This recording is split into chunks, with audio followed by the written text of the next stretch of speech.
As a new lawyer, do more of what works and less of what does not work.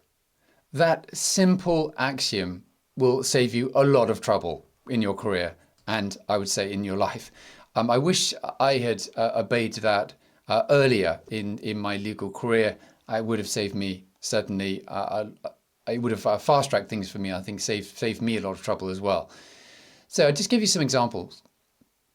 So if you're in a firm or situation, maybe you're working in-house, which is stressful, then stress is a sign. You should take stress as a serious sign, a sign that says, don't do this anymore. I tended to, when I started out in law, I tended to interpret stress as being, well, my necessary adaptation. I was finding certain things stressful because I was having to adapt, and that stress was just necessary. I just had to live with it. That's wrong, I would say. On reflection and, after years looking back, that's just wrong. If a situation is stressful, then you need to change it. You should not stay in it. So to go back to that, do more of what works, but less of what does not work. In other words, cut your losses. There's a brilliant book on this by Brian Tracy, which is all about cutting your losses. In other words, it says you do this in two stages. First of all, you decide that you're going to get out of this situation, and that decision is necessary. What most people do is they stay in a situation. We're talking about in this context as a lawyer, staying in a job you don't like, staying in a situation you don't like, doing a case that you don't like, that you find stressful, that is difficult or problematic in some way. And you never actually make the decision. You want to get out of it, but you never have actually decided to get out of it. So it's making that decision. Irrespective of how you're going to get out of that situation, you need to decide to get out of it first.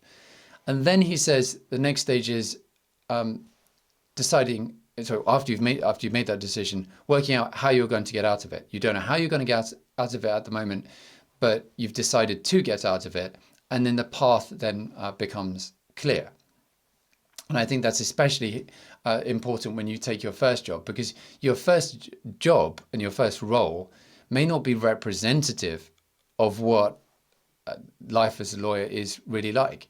And it may not be representative of the role that you end up eventually taking.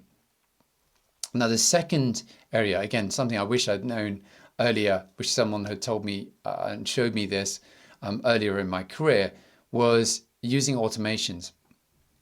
Now, with automations, you can totally transform your practice and work life.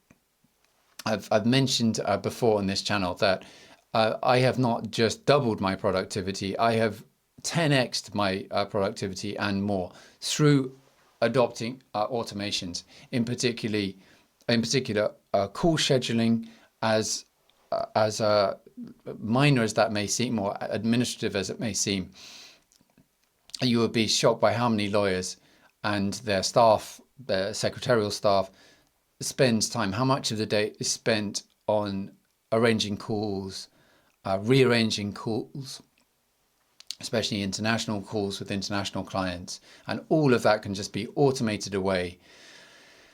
And in terms of workflow generally, I've automated so much of my practice that it's absolutely efficient and no time is wasted. Just in terms of diarising things and in automated emails,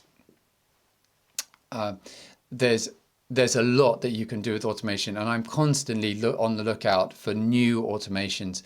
In fact, just to give you one example, most recently is the Mac operating system. If you're operating on Mac, then you've chosen the right path in life.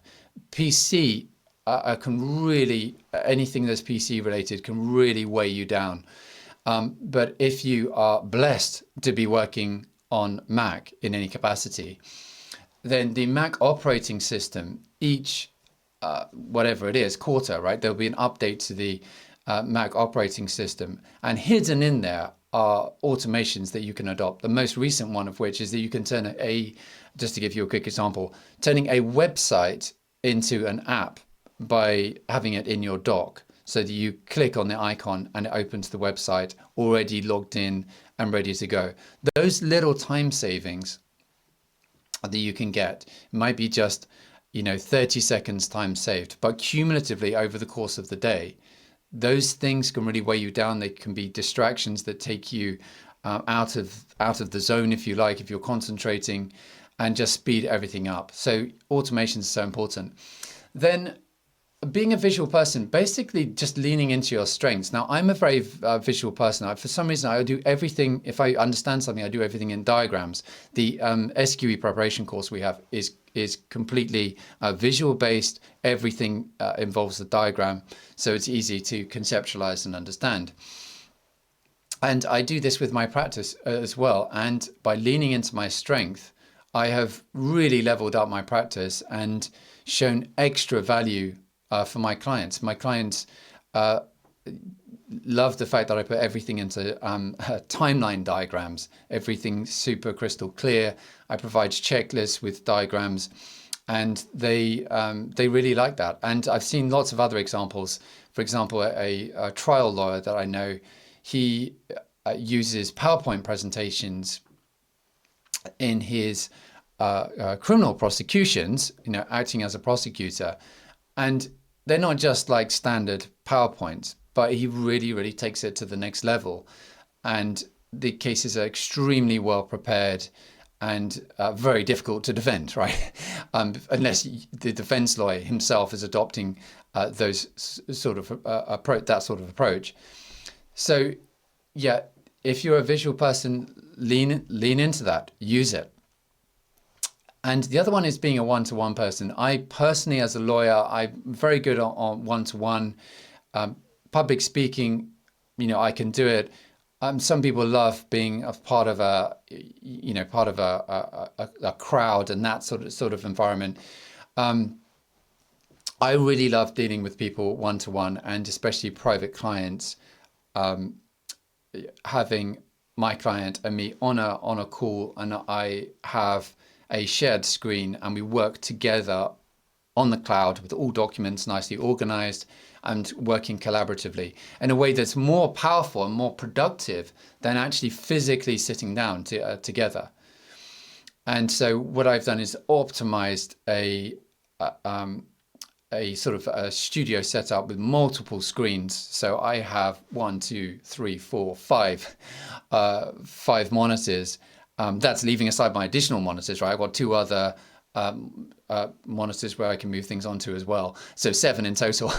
And because I found that through adding a monitor, when I added my first additional monitor, so I had 2 monitors, my productivity doubled. So I thought, well, how far can I take this? And I got a third and a fourth, and then so on. Now, of course, there's a diminishing return. But if you are able to embrace productivity, where maybe you add 10% productivity, 20% productivity, then you end up being not twice as productive as the next lawyer, but maybe 10 or 20 times or more productive than the next lawyer.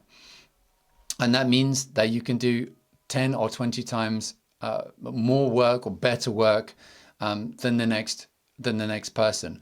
Or it will be 20 or 30 times more efficient, which means you win back more time for your life.